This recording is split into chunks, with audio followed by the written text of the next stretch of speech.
renamed New Century Park to mark the millennium, this site was simply called Shorts Road Rec. Before that, it was owned by a sand and gravel merchant who bought the land in 1937. 7 years after Edward Gash started his business here, tons of his sand was used for a great wartime endeavour. Let me explain.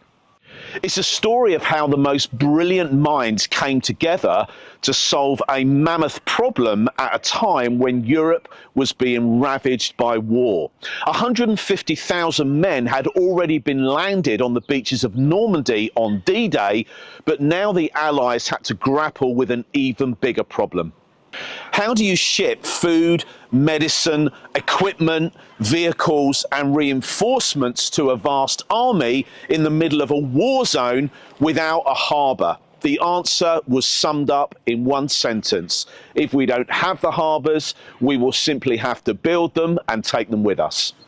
Two vast floating Mulberry harbours were fabricated back here in England, and then in the afternoon of D-Day, 400 components weighing a total of 1.5 million tonnes was towed across the English Channel in the biggest tug operation in history.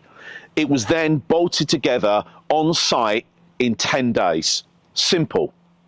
Among the components was 46 hollow concrete blocks, each weighing 600 tonnes, 200 foot long, 60 foot wide and 60 foot high.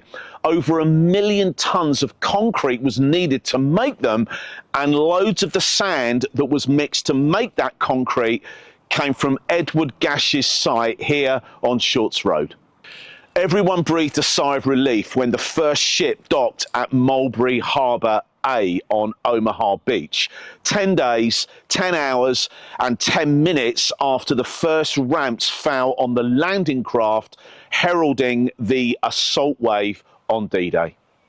Mulberry A was completely destroyed just a few days later, but became a vital source of spare parts for Mulberry B that was also badly damaged in what was later described as the storm of the century.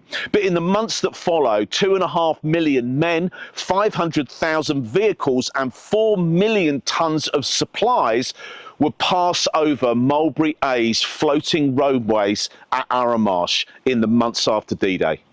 The men and machinery that docked at Arromarsh between June and December 1944 helped to restore peace to Europe, and the people of Fair Oak played a really important part in that plan. This summer, as hundreds of young people across our community descend on the new Fountain Cafe and the brilliant splash pad, let's keep retelling the story of a sandpit that stood on this site that played such an important role in bringing freedom to a continent all those years ago.